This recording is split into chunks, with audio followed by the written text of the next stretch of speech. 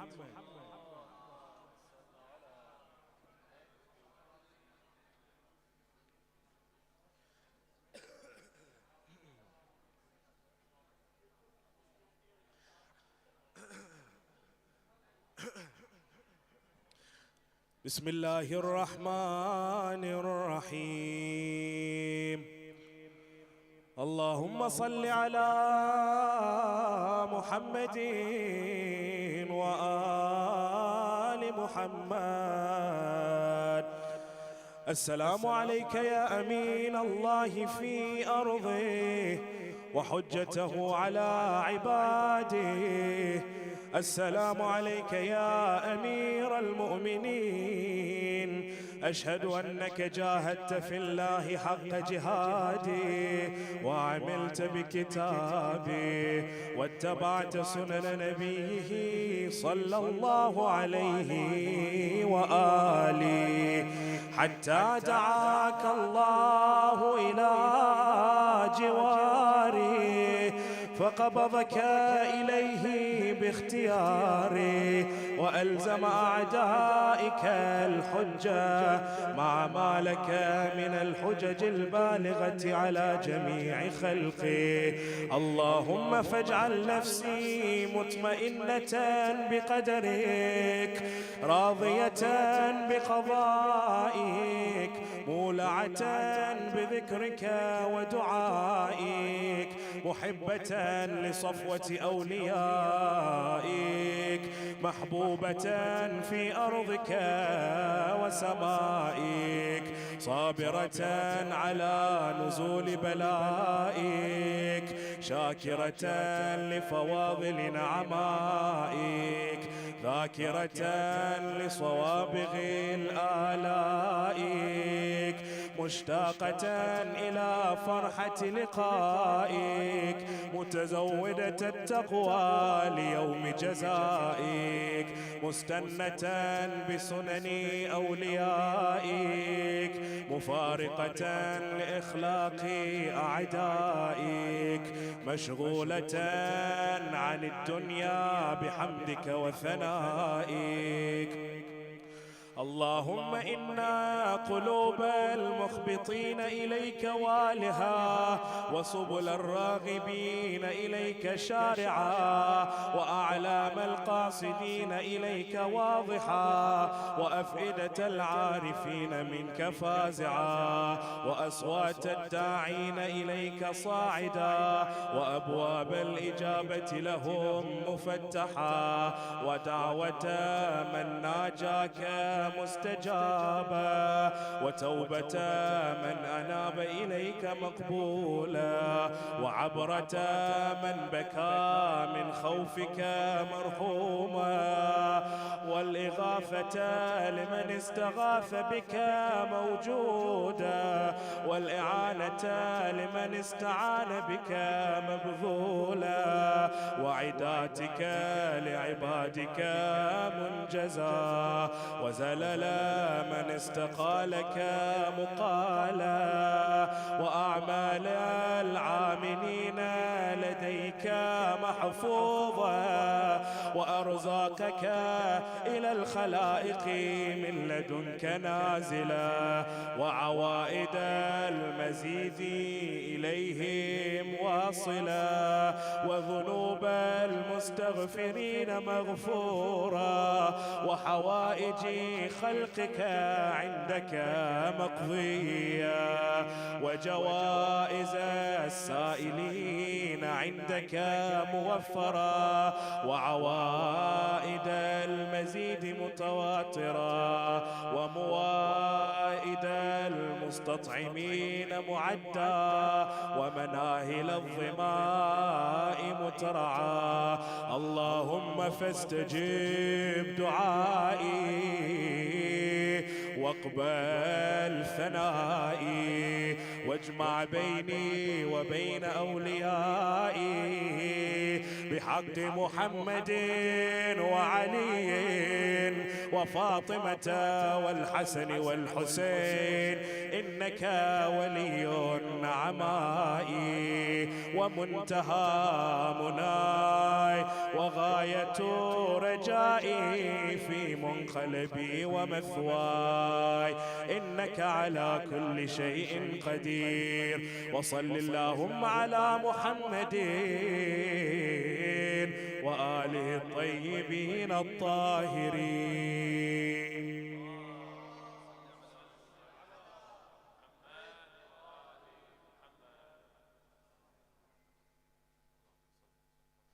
Inshallah, we're going to start with Dua Joshan al-Kabir. If I could please request those brothers that are going to recite to please join us at the front, inshallah. Sallu ala Muhammad wa ali Muhammad.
Closing words on him.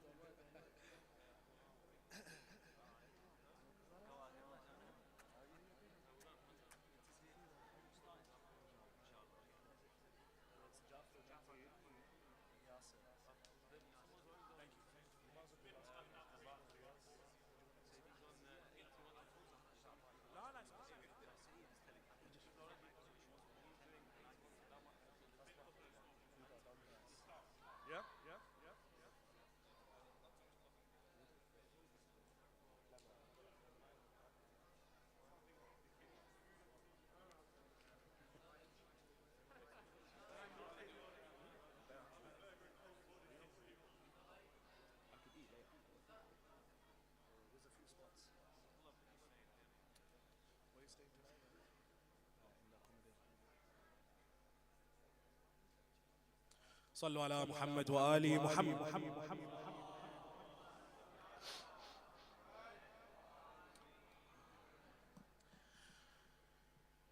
سبحانك يا لا إله إلا أنت الغوث الغوث، خلصنا من النار يا رب.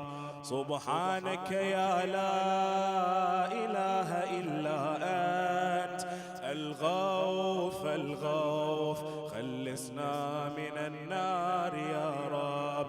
اللهم إني أسألك باسمك يا الله يا رحمن يا رحيم يا كريم يا مقيم يا عظيم يا قديم يا عليم يا حليم يا حكيم. سبحانك يا لا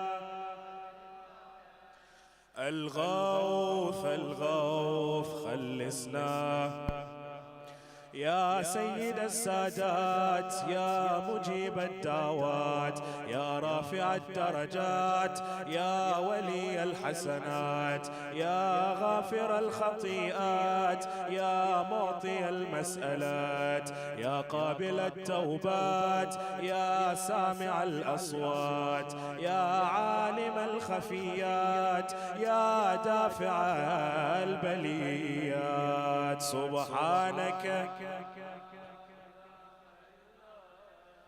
الغوث الغوث خلصنا من يا خير الغافرين يا خير الفاتحين يا خير الناصرين يا خير الحاكمين يا خير الرازقين يا خير الوارثين يا خير الحامدين يا خير الذاكرين يا خير المنزلين يا خير المحسنين سبحانك يا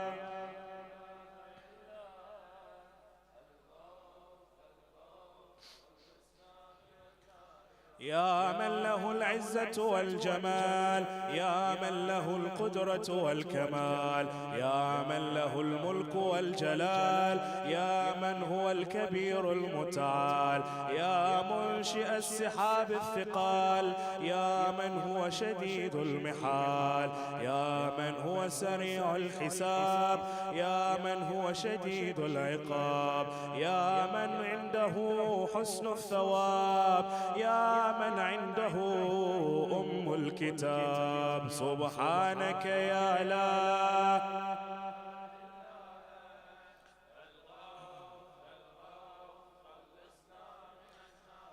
اللهم إني أسألك باسمك يا حنان يا منان يا ديان يا برحان يا سلطان يا رضوان يا غفران يا سبحان يا سبحان يا مستعان يا ذا المن والبيان سبحانك يا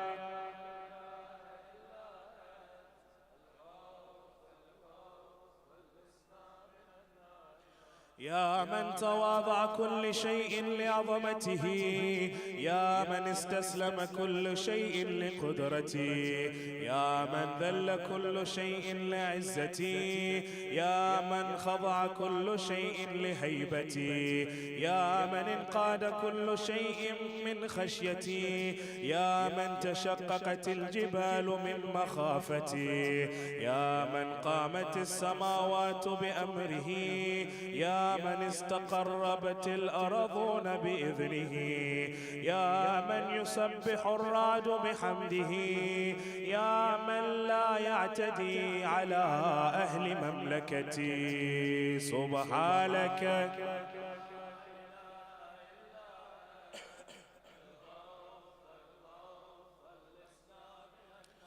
يا غافر الخطية يا كاشف البلايا يا منتهى الرجايا يا مجزل العطايا يا واهب الهدايا يا رازق البرايا يا قاضي المنايا يا سامع الشكايا يا باعث البرايا يا مطلق الأسارى سبحانك يا لا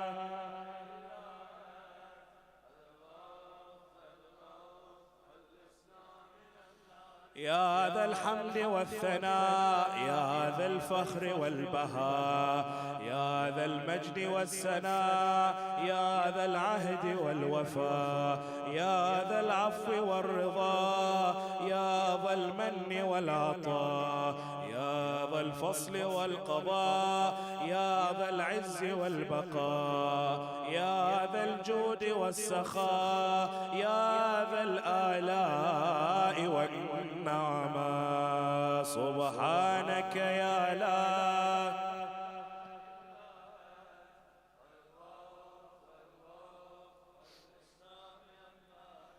اللهم إني أسألك باسمك يا مانع يا دافع يا رافع يا صانع يا نافع يا سامع يا جامع يا شافع يا واسع يا موسع سبحانك يا لا إله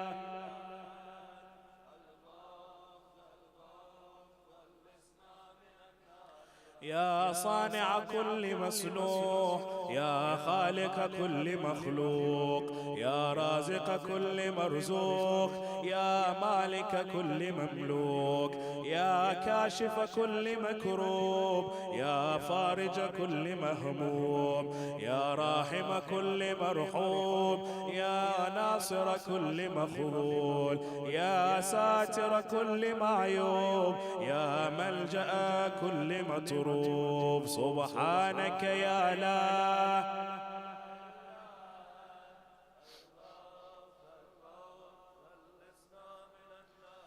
يا عدتي عند شدتي يا رجائي عند مصيبتي يا مؤنسي عند وحشتي يا صاحبي عند غربتي يا ولي عند نعمتي يا غياثي عند كربتي يا دليلي عند حيرتي يا غنائي عند افتقاري يا ملجئي عند افتراري يا معيني عند مفزعي سبحانك يا لا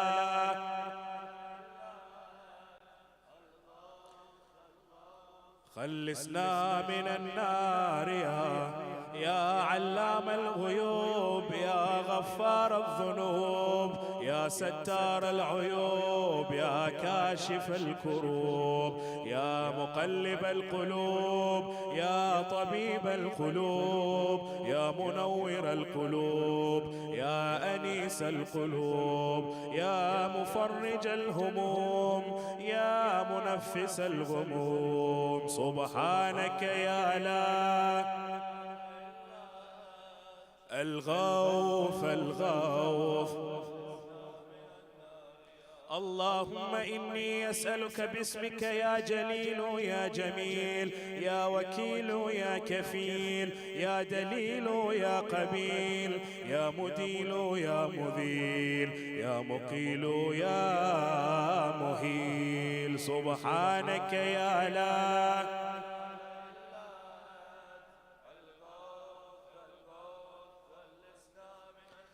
يا دليل المتحيرين يا غياث المستغيثين يا صريخ المستصرخين يا جار المستجيرين يا أمان الخائفين يا عون المؤمنين يا راحم المساكين يا ملجأ العاصين يا غافر المذنبين يا مجيب دعوة المضطرين سبحانك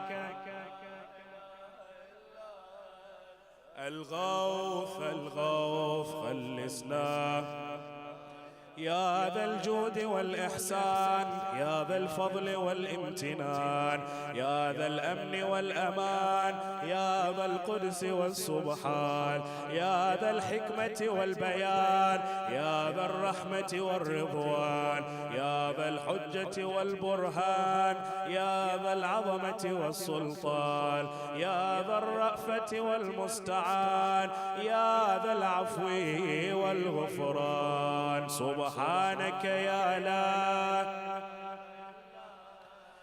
الغوث الغوث خلصنا من يا من هو رب كل شيء يا من هو إله كل شيء يا من هو خالق كل شيء يا من هو صانع كل شيء يا من هو قبل كل شيء يا من هو بعد كل شيء يا من هو فوق كل شيء يا من هو عالم بكل شيء يا من هو قادر على كل شيء يا من هو يبقى ويفنى كل شيء سبحانك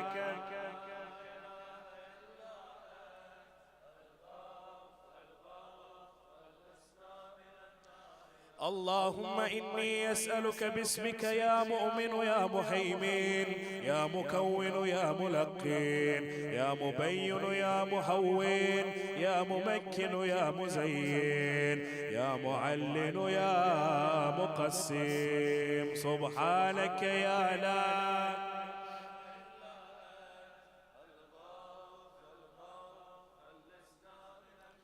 يا من هو في ملكه مقيم يا من هو في سلطانه قديم يا من هو في جلاله عظيم يا من هو على عباده رحيم يا من هو بكل شيء عليم يا من هو بمن عصاه حليم يا من هو بمن رجاه كريم يا من هو في صنعه حكيم يا من هو في حكمته لطيف يا من هو في لطفه قديم سبحانك يا لا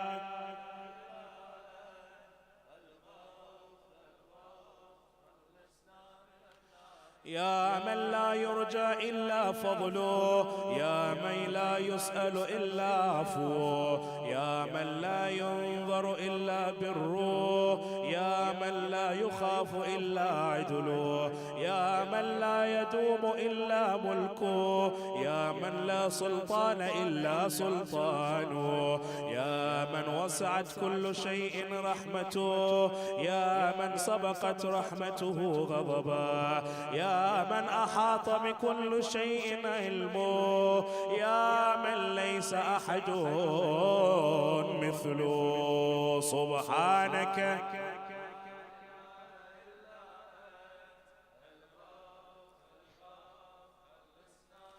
يا فارج الهم يا كاشف الغم يا غافر الذنب يا قابل التوب يا خالق الخلق يا صادق الوعد يا موفي العهد يا عالم السر يا فالق الهب يا رازق الأنام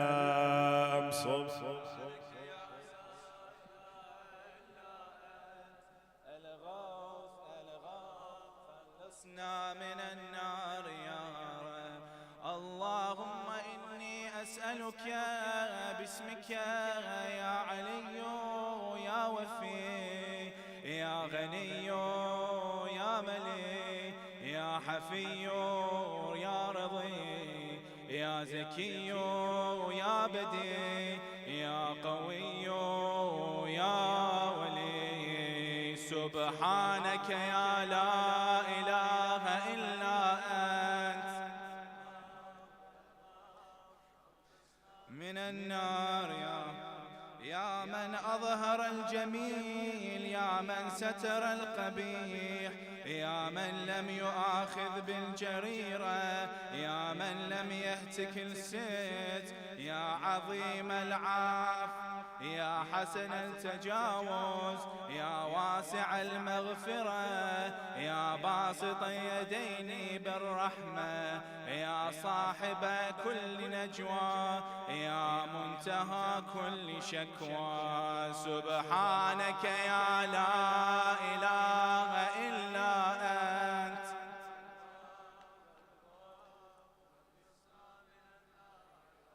يا ذا النعمة السابغة يا ذا الرحمة الواسعة يا ذا المنة السابقة يا ذا الحكمة البالغة يا ذا القدرة الكاملة يا ذا الحجة القاطعة يا ذا الكرامة الظاهرة يا ذا العزة الدائمة يا ذا القوة المتينة يا ذا العظمة المنيعة سبحانك يا لا إله إلا أنت الغوث يا بديع السماوات يا جاعل الظلمات يا راحم العبرات يا مقيل العثرات يا ساتر العورات يا يا محيي الأموات يا منزل الآيات يا مضعف الحسنات يا ماحي السيئات يا شديد النقمات سبحانك يا لا إله إلا أنت الغفور اللهم إني أسألك باسمك يا مصور يا مقدر يا مدبر يا مطهر يا منور يا ميسر يا مبشر يا منذر يا مقدم يا مؤخر سبحانك يا لا إله إلا أنت الغوث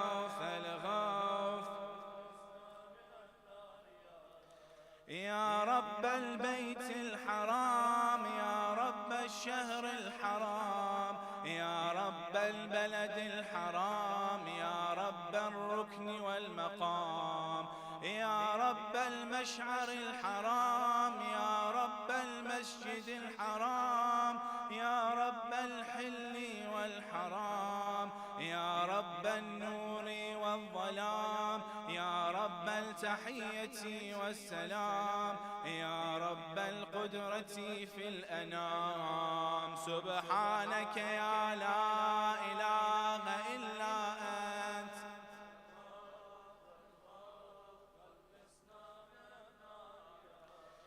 يا أحكم الحاكمين يا أعدل العادلين يا أصدق الصادقين يا أطهر الطاهرين يا أحسن الخالقين يا أسرع الحاسبين يا أسمع السامعين يا أبصر الناظرين يا أشفع الشافعين يا أكرم الأكرمين سبحانك يا لا إله إلا أنت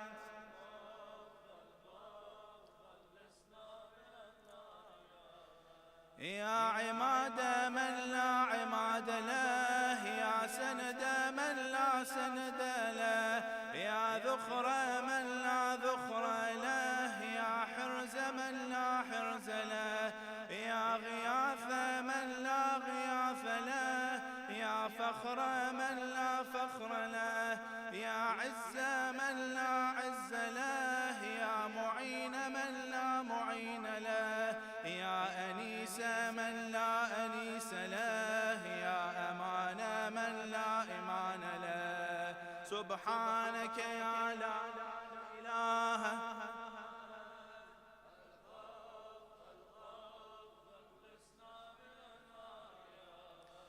اللهم إني أسألك باسمك يا عاصم يا قائم يا دائم يا راحم يا سالم يا حاكم يا عالم يا قاسم يا قابض يا باسط سبحانك يا لا إله إلا أنت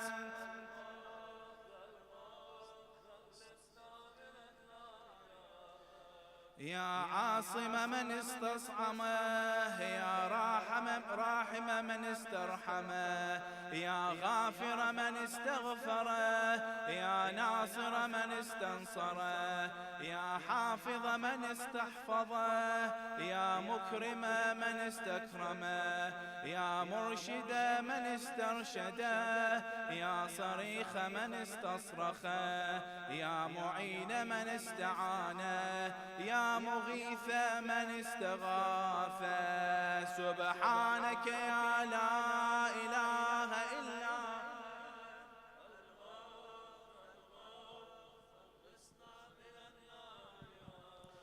يا عزيزا لا يضام يا لطيفا لا يرام يا قيوما لا ينام يا دائما لا يفوت يا حيا لا يموت يا ملكا لا يا باقيا لا يفناه، يا عالما لا يجهل، يا صمدا لا يطعم، يا قويا لا يضعف. سبحانك يا لا إله إلا أنت الغوث.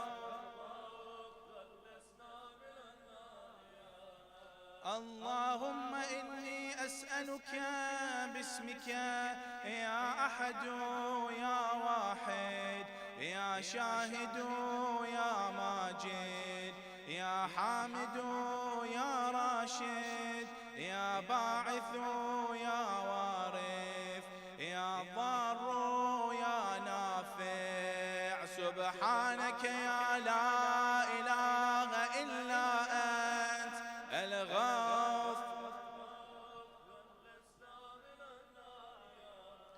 يا أعظم من كل عظيم، يا أكرم من كل كريم، يا أرحم من كل رحيم، يا أعلم من كل عليم، يا أحكم من كل حكيم، يا أقدم من كل قديم، يا أكبر من كل كبير، يا ألطف من كل لطيف، يا أجل من كل جليل، يا أعز من كل عزيز. سبحانك يا لا إله إلا أنت.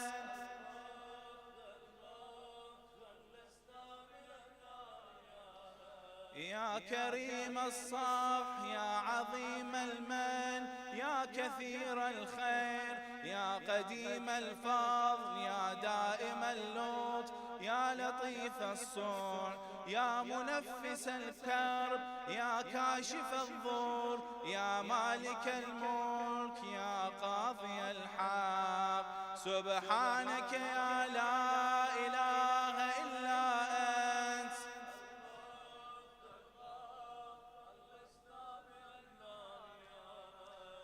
يا من هو في عهده وفي، يا من هو في وفائه قوي، يا من هو في قوته علي، يا من هو في علوه قريب، يا من هو في قربه لطيف، يا من هو في لطفه شريف، يا من هو في شرفه عزيز، يا من هو في عزه عظيم، يا من هو في عظمته مجيد، يا من هو في مجده حميد. سبحانك يا لا إله إلا أنت.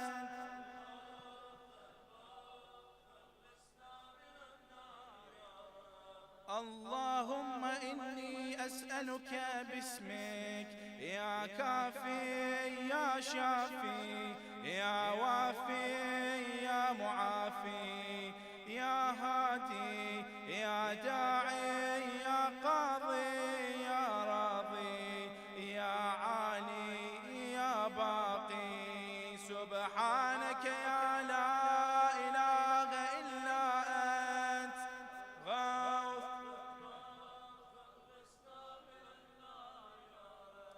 يا من كل شيء خاضع له، يا من كل شيء خاشع له، يا من كل شيء كائن له، يا من كل شيء موجود به، يا من كل شيء منيب إليه، يا من كل شيء خائف منه، يا من كل شيء قائم به، يا من كل شيء صائر إليه، يا من كل شيء يسبح بحمده، يا من كل شيء هالك إلا وجهه. سبحانك يا لا إله إلا أنت الغوث الغوث. خلصنا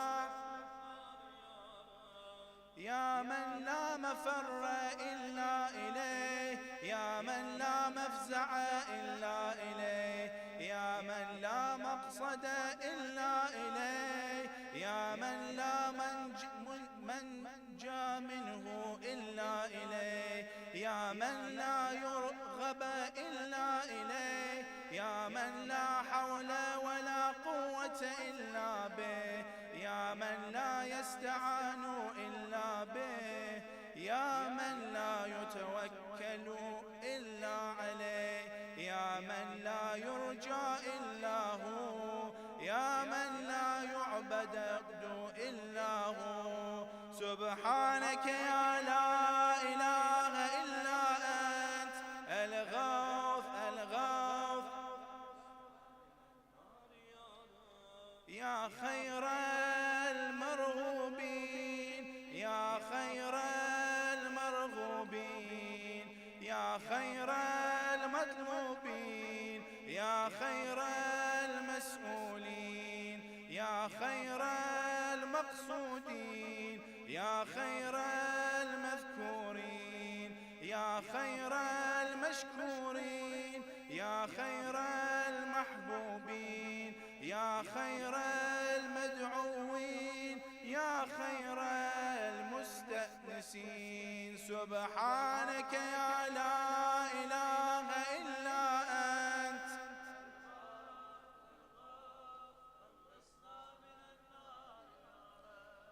اللهم إني أسألك باسمك يا غافر يا ساتر يا قادر يا قاهر يا فاطر يا كاسر يا جابر يا ذاكر يا ناظر يا ناصر. سبحانك يا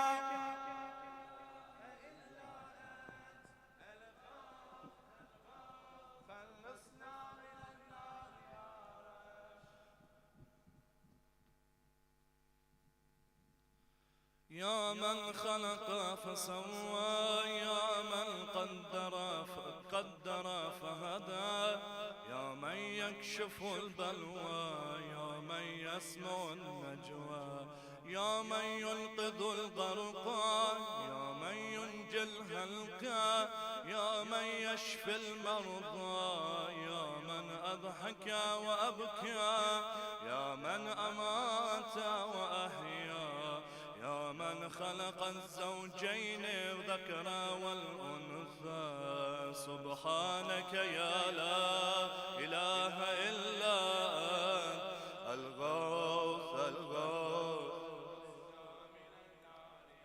يا من في البر والبحر سبيله، يا من في الآفاق آياته، يا من في الآيات برهانه، يا من في الممات قدرته، يا من في القبور عبرته، يا من في القيامة ملكه، يا من في الحساب هيبته، يا من في الميزان قضاء، يا من في الجنة ثوابه، يا من في النار عقابه. سبحانك يا لا إله إلا أنت.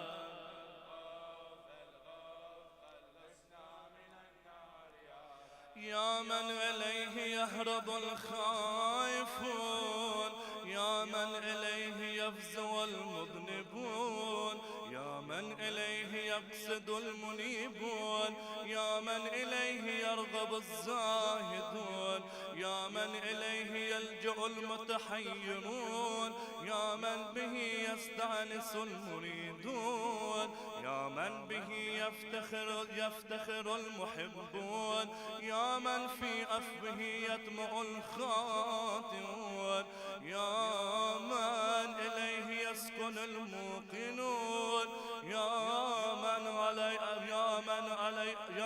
عليه يتوكل المتوكلون. سبحانك يا لا إله إلا أنت.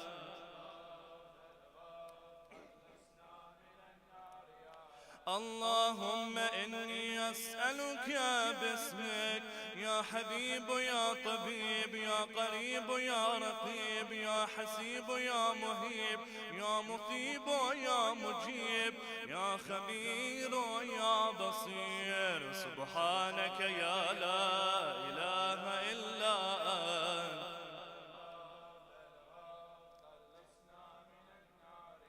يا أقرب من كل قريب يا حب من كل حبيب يا أبصر من كل بصير يا أخبر من كل خبير يا أشرف من كل شريف يا أرفع من كل رفيع يا أقوم من كل قوي يا أغنى من كل غني يا أجود من كل جواد يا رفع من كل رؤوف سبحانك يا لا إله إلا أنت الغوث الغوث خلصنا من النار يا رب يا غالب الغير مغلوب يا صانع الغير مسنوع يا خالق الغير مخلوق يا مالك الغير مملوك يا قاهر الغير مقهور يا رافع الغير مرفوع يا حافظ الغير محفوظ يا ناصر الغير منصور يا شاهد الغير غائب يا قريب الغير بعيد سبحانك يا لا إله إلا أنت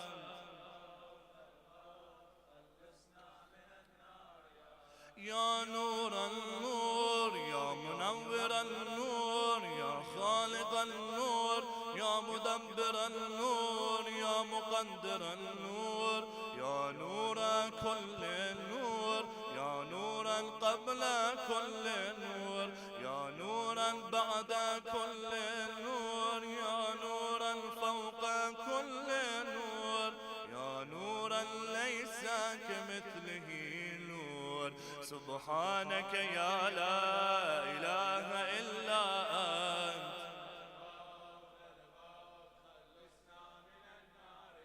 يا من عطاه الشريف يا من فعله لطيف يا من لطفه مقيم يا من إحسانه قديم يا من قوله حق يا من وعده صدق يا من عفوه فاض يا من عذابه عاد يا من ذكره حول يا من فضله عميم سبحانك يا لا إله إلا أنت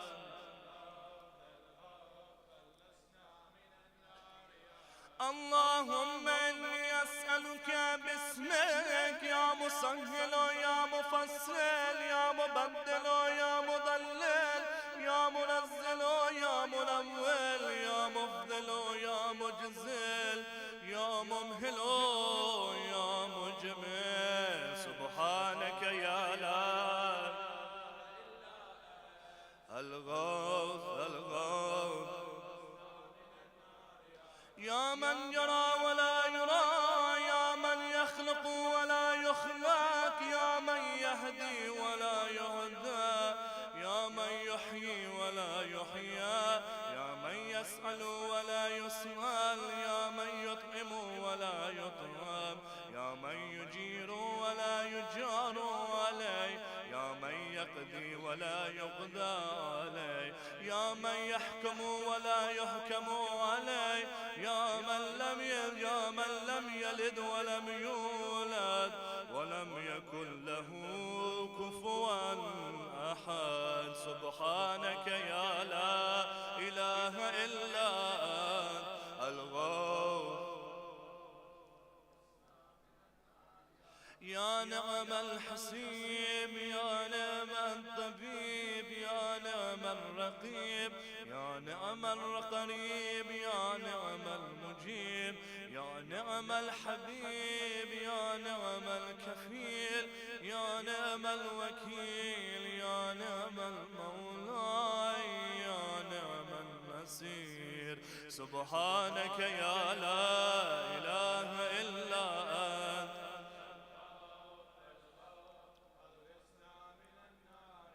يا سرور العارفين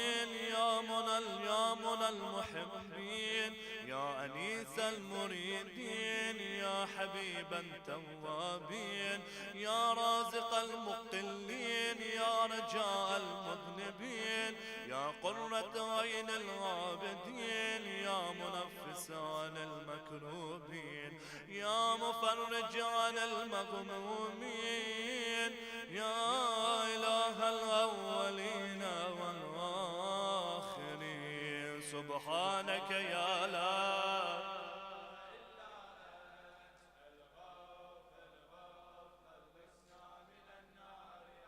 اللهم إني أسألك باسمك يا ربنا يا إلهنا يا سيدنا يا مولانا يا ناصرنا يا حافظنا يا دليلنا يا معيننا يا حبيبنا يا طبيبنا سبحانك يا لا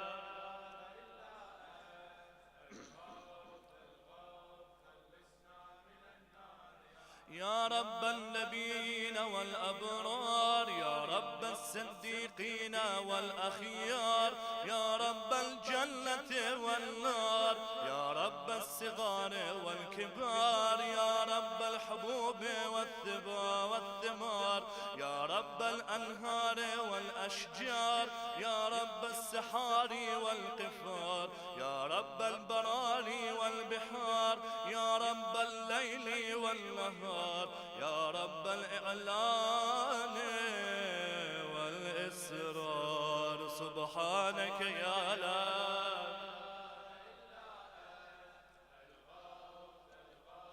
خلصنا من النار يا من نفذ في كل شيء أمره يا من لاحق بكل شيء علمه يا من بلغت إلى كل شيء قدرته يا من لا يحسن عباده نعمه يا من لا تبلغ الخلائق شكرا يا من لا تدرك الأفهام جلاله يا من لا تنال أوهام كلها يا من العظمة والكبرياء رداء يا من لا يرد العباد قضاء يا من لا ملك إلا ملكه يا من لا عطاء إلا عطاء سبحانك يا لا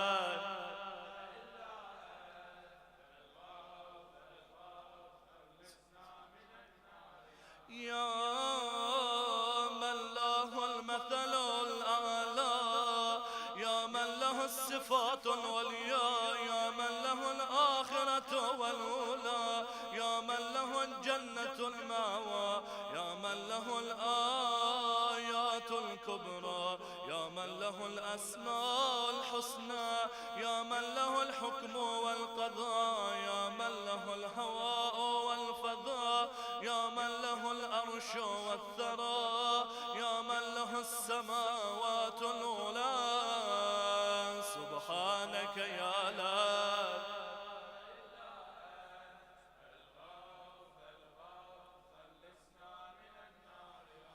اللهم إني أسألك باسمك يا عفو يا غفور يا صبور يا شكور يا رؤوف يا عطوف يا مسؤول يا ودود يا صبوح يا قدوس سبحانك يا لا إله إلا أنت يا من في السماء عظمته يا من في الأرض آياته يا من في كل شيء دلائله يا من في البحار عجائبه يا من في الجبال خزائنه يا من يبدأ الخلق ثم يعيده يا من عليه يرجع الأمر كله يا من أظهر في كل شيء لطفا يا من أحسن كل شيء خلقا يا من تصرف في الخلائق قدرته سبحانك يا لا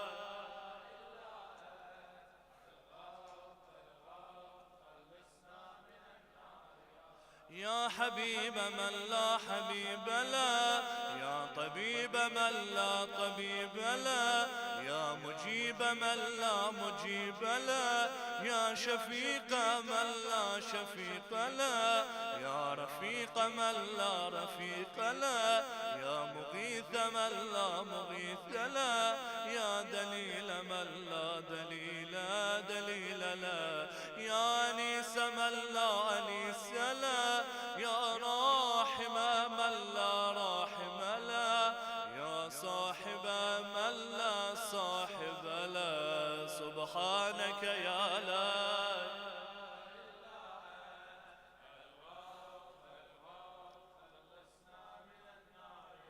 يا كافي من استكفى، يا هادي من استهدى، يا كالي من استكلى، يا راعي من استرعى، يا شافي من استشفى، يا قاضي من استقضى، يا مغني من استغنى، يا موفي من استوفى، يا مقوي من استقوى، يا ولي من استولى. سبحانك يا لا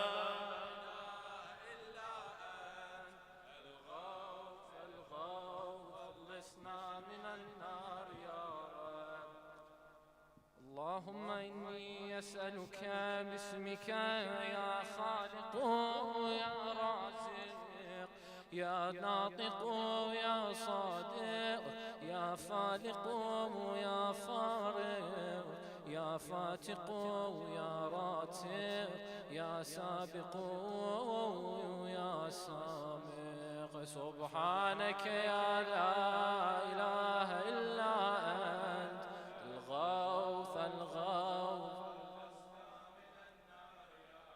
يا من يقلب الليل والنهار، يا من جعل الظلمات والأنوار، يا من خلق الظل والحرور، يا من سخر الشمس والقمر، يا من قدر الخير والشر، يا من خلق الموت والحياة، يا من له الخلق والأمر، يا من لم يتخذ صاحبة ولا ولدا، يا من ليس له شريك في الملك، يا من لم يكن له ولي من الذل.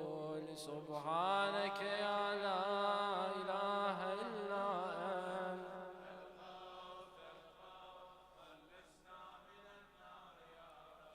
يا من يعلم مراد المريدين، يا من يعلم ضمير الصامتين، يا من يسمع أنين الواهنين، يا من يرى بكاء الخائفين، يا من يملك حوائج السائلين، يا من يقبل عذر التائبين، يا من لا يصلح عمل المفسدين، يا من لا يضيع أجر المحسنين، يا من لا يبعد عن قلوب العارفين، يا أجود الأجودين. سبحانك يا لا إله إلا أنت.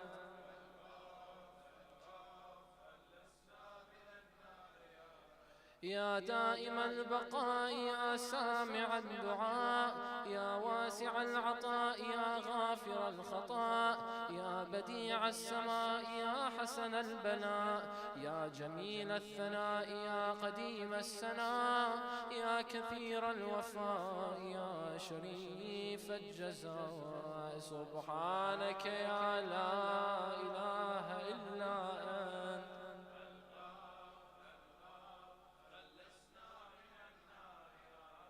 اللهم إني أسألك باسمك يا ستار يا غفار يا قهار يا جبار يا صبار يا بار يا مختار يا فتاح يا نفاح يا مرتاح.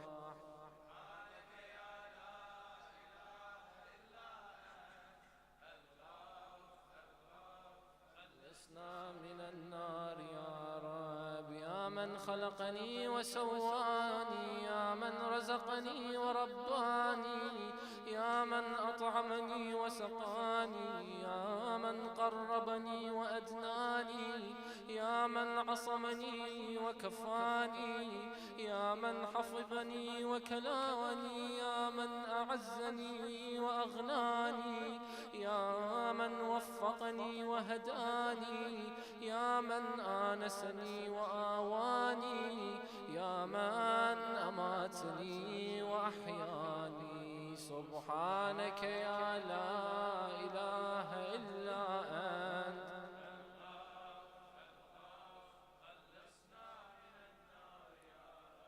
يا من يحق الحق بكلماته يا من يقبل التوبة عن عباده يا من يحول بين المرء وقلبه يا من لا تنفع الشفاعة إلا بإذنه يا من هو أعلم بمن ضل عن سبيله يا من لا معقب لحكمه يا من لا راد لقضائه يا من انقاد كل شيء لأمره يا من السماوات مطويات بيمينه يا من يرسل الرياح بشرى بين يدي رحمته سبحانك يا لا إله إلا أنت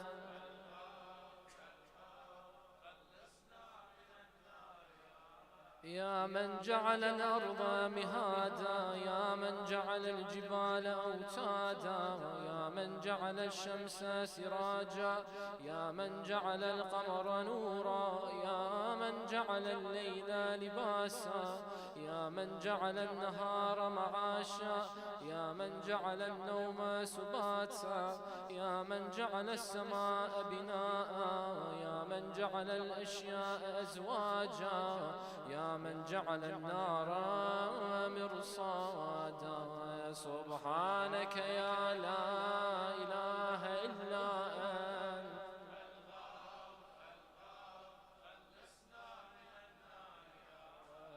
اللهم إني أسألك باسمك يا سميع يا شفيع يا رفيع يا منيع يا سريع يا بديع يا كبير يا قدير يا خبير يا مجير سبحانك يا لا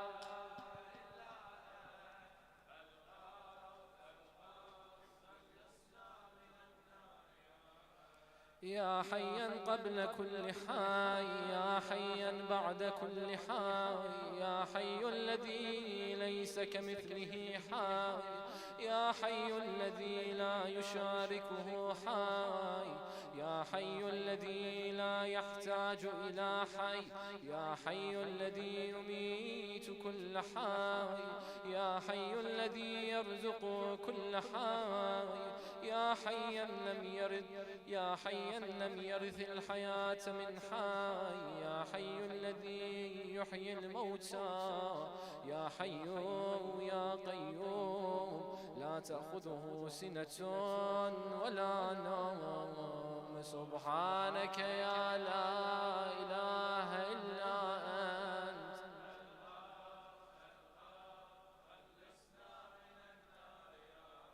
يا من له ذكر لا ينسى يا من له نور لا يطفى يا من له نعم لا تعاد يا من له ملك لا يزول يا من له ثناء لا يحصى يا من له جلال لا يكيف يا من له كمال لا يدرك يا من له قضاء لا يراد يا من له صفات لا تبدل يا من له نعوت لا تغير سبحانك يا لا إله إلا أنت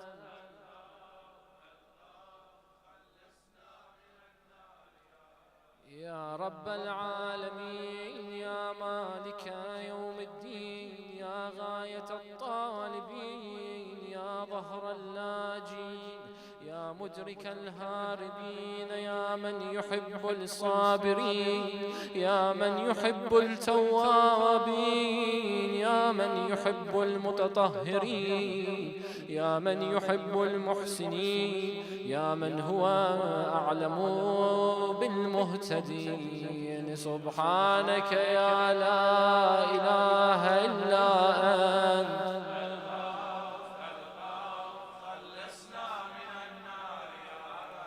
اللهم إني أسألك باسمك يا شفيق يا رفيق يا حفيظ يا محيط يا مقيت يا مغيث يا معز يا مذل يا مبدئ يا معيد. سبحانك يا لا إله إلا أنت.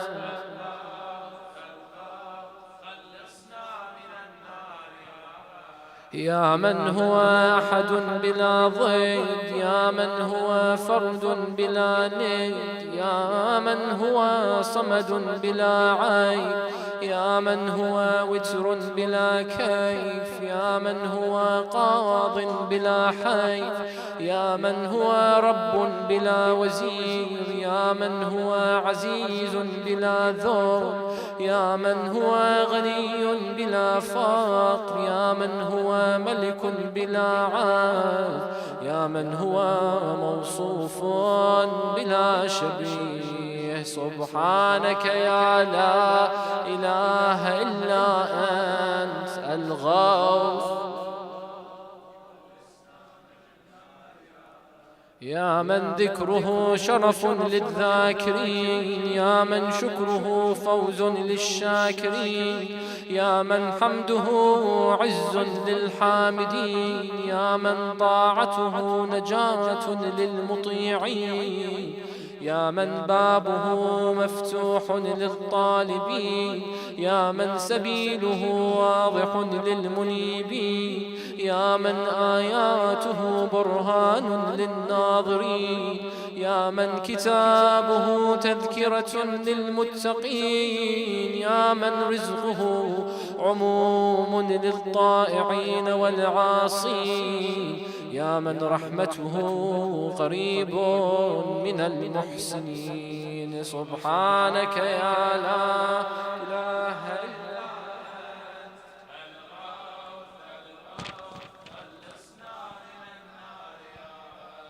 يا من تبارك اسمه، يا من تعالى جده، يا من لا إله غيره، يا من جل ثناؤه، يا من تقدست أسماؤه، يا من يدوم بقاؤه، يا من العظمة بهاؤه، يا من الكبرياء رداؤه، يا من لا تحصى آلاؤه، يا من لا تعد نعماؤه. سبحانك يا لا إله إلا أنت.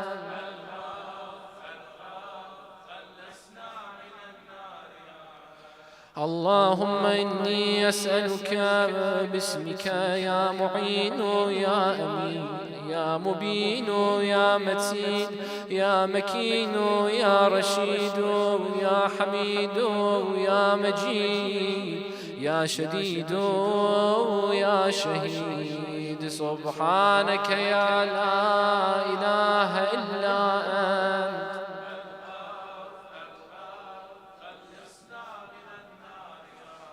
يا ذا العرش المجيد، يا ذا القول السديد، يا ذا الفعل الرشيد، يا ذا البطش الشديد، يا ذا الوعد والوعيد، يا من هو الولي الحميد، يا من هو فعال لما يريد، يا من هو قريب غير بعيد، يا من هو على كل شيء شهيد، يا من هو ليس بظلام للعبيد. سبحانك يا لا إله إلا أنت.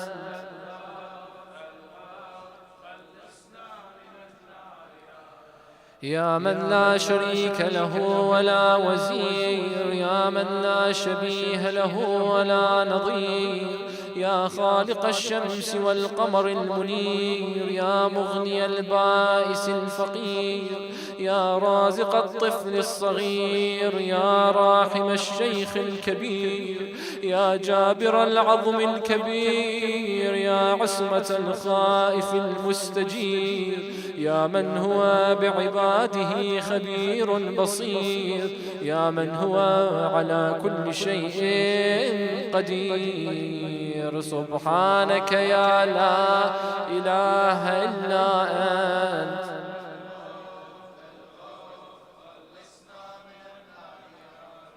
يا ذا الجود والنعام، يا ذا الفضل والكرام، يا خالق اللوح والقلم، يا بارئ الذر والنسام، يا ذا البأس والنقام، يا ملهم العرب والعجم، يا كاشف الضر والألام، يا عالم السر والهمام، يا رب البيت والحرام، يا من خلق الأشياء من العدم. سبحانك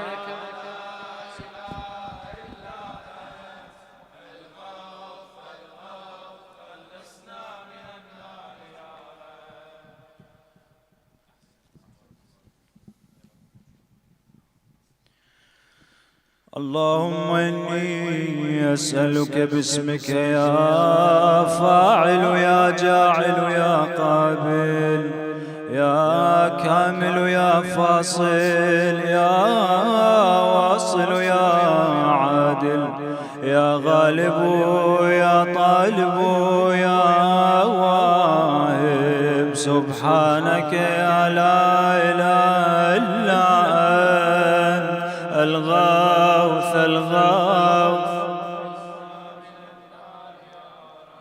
يا من أنعم بطوله، يا من أكرم بجوده، يا من جاد بلطفه، يا من تعزز بقدرته، يا من قدر بحكمته، يا من حكم بتدبيره، يا من دبر بعلمه، يا من تجاوز بحلمه، يا من دنا في علوه، يا من علا في دنوه. سبحانك يا لا إله إلا أنت الغوث،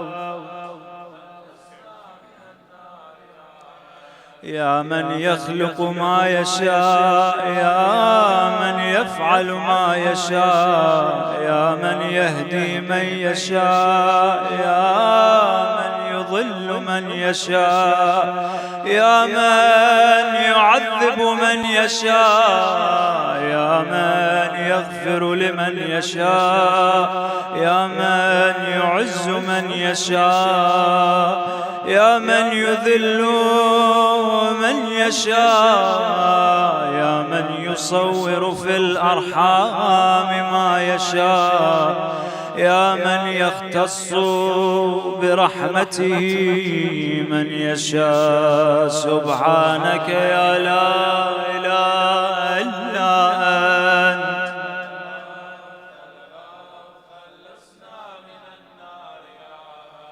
يا من لم يتخذ صاحبة ولا ولدا، يا من جعل لكل شيء قدرا، يا من لا يشرك في حكمه أحدا، يا من جعل الملائكة رسلا، يا من جعل في السماء بروجا، يا من جعل الأرض قرارا، يا من خلق من الماء بشرا، يا من جعل لكل شيء أمدا، يا من أحاط بكل شيء علما، يا من أحصى كل شيء عددا. سبحانك يا لا إله إلا أنت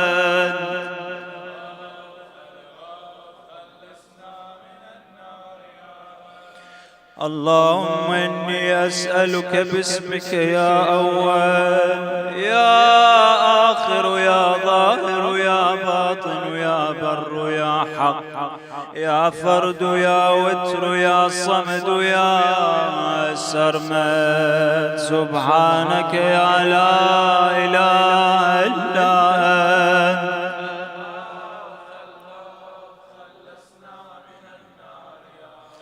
يا خير معروف عرف يا أفضل معبود عبد يا أجل مشكور شكر يا أعز مذكور ذكر يا أعلى محمود حمد يا أقدم موجود طلب يا أرفع موصوف وصف يا أكبر مقصود قصد يا أكرم مسؤول سئل يا أشرف محبوب علم سبحانك يا لا إله إلا أنت الغوث الغوث خلصنا من يا حبيب الباكين يا سيد المتوكلين يا هادي المضلين يا ولي المؤمنين يا أنيس الذاكرين يا مفزع الملهوفين يا منجي الصادقين يا أقدر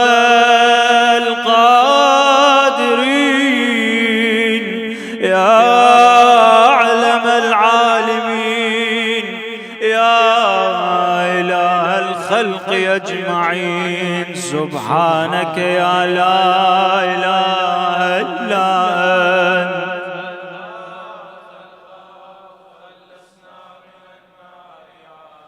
يا من على فقهر يا من ملك فقدر يا من بطن فخبر يا من عبد فشكر يا من عصي فغفر يا من لا تحويه الفكر يا من لا يدرك بصر يا من لا يخفي عليه أثر يا رازق البشر يا مقدر كل قدر سبحانك يا لا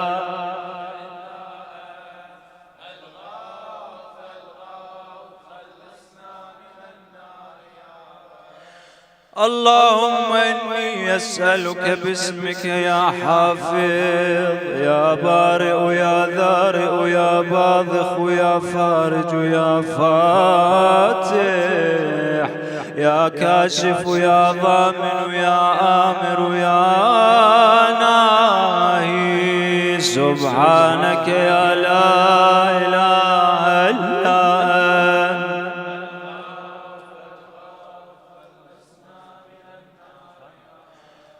يا من لا يعلم الغيب إلا هو يا من لا يصرف السوء إلا هو يا من لا يخلق الخلق إلا هو يا من لا يغفر الذنب إلا هو يا من لا يتم النعمة إلا هو يا من لا يقلب القلوب إلا هو يا من لا يدبر الأمر إلا هو يا من لا ينزل الغيث إلا هو يا من لا يبسط الرزق إلا هو يا من لا يحيي الموتى إلا هو سبحانك يا لا إله إلا أنت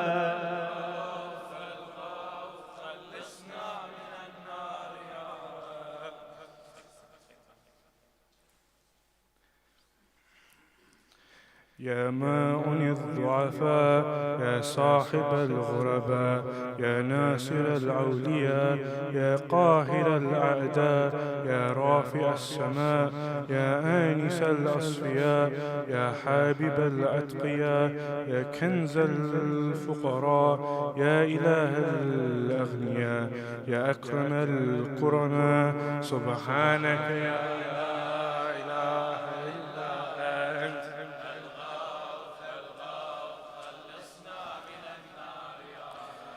يا كافيا من كل شيء يا قائما على كل شيء يا من لا يشبهه شيء يا من لا يزيد في ملكه شيء يا من لا يخفى عليه شيء يا من لا ينقص من خزائنه شيء يا من ليس كمثله شيء يا من لا يعزب عن علمه شيء يا من هو غبير بكل شيء يا من وسعت رحمته كل شيء سبحانك يا لا إله إلا أنت الغوث خلصنا من النار يا اللهم إني أسألك باسمك يا مكرم يا مطعم يا منعم يا معطي يا مغني يا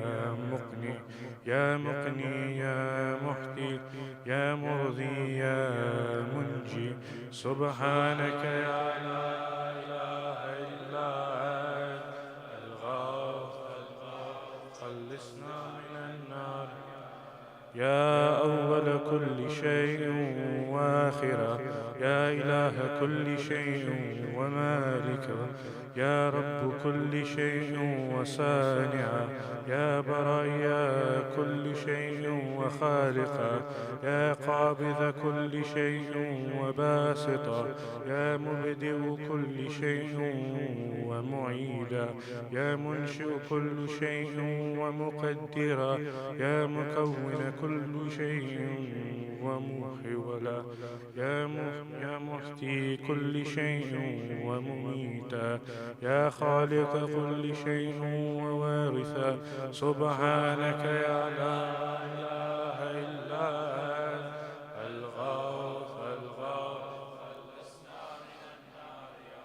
يا خير ذاكر ومذكور يا خير شاكر ومشكور يا خير حامد ومحمود يا خير شاهد ومشهود يا خير داع ومدعو يا خير مجيب ومجاب يا خير مؤنس وأنيس يا خير صاحب وجليس يا خير مقصود ومطلوب يا خير حبيب ومحبوب سبحانك يا لا إله إلا أنت الغوث يا من هو لمن دعاه مبيب يا من هو لمن أطاعته هبيب يا من هو إلى من أحبه قريب يا من هو بمن استحفظه رقيب يا من هو بمن رجاه كريم يا من هو بمن نصاه هليم يا من هو في عظمته رحيم يا من هو في حكمته عظيم يا من هو في إحسانه قديم يا من هو بمن أراده عليم سبحانك يا لا إله إلا أنت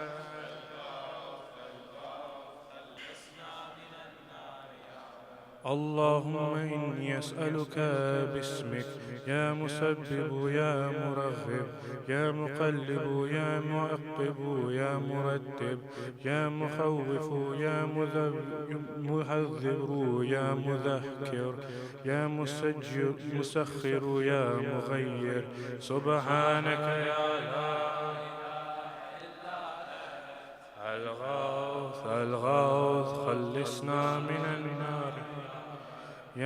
علمه سابق، يا من وعده صادق، يا من لطفه ظاهر، يا من أمره غالب، يا من كتابه محكم، يا من قضاء كين، يا من قرآنه مجيد، يا من ملكه قديم، يا من فضله عميم، يا من عرشه عظيم. سبحانك يا لا إله إلا أنت الغوث،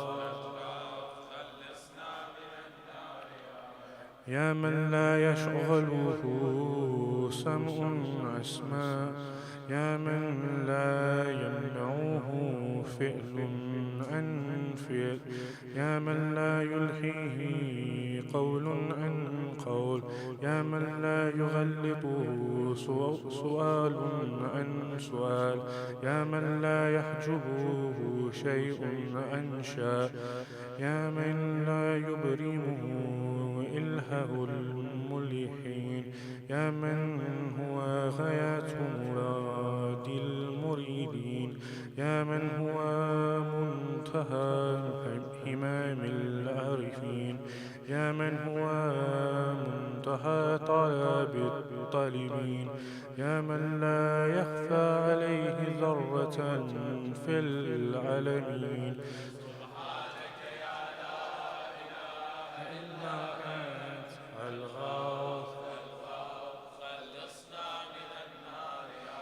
يا حليما لا يعجل، يا جوادا لا يبخل، يا صادقا لا يخلف، يا وهابا لا يمل، يا قاهرا لا يغلب، يا عظيما لا يوصف، يا عدلا لا يهيف، يا غنيا لا يفتقر، يا كبيرا لا يصغر، يا هفيرا لا يغفل. سبحانك يا لا إله إلا أنت الغوث الغوث، خلصنا من النار يا رب. سبحانك يا لا إله إلا أنت الغوث الغوث، خلصنا من النار يا رب. سبحانك يا لا إله إلا أنت الغوث الغوث، خلصنا من النار يا رب. صل على محمد وآل محمد.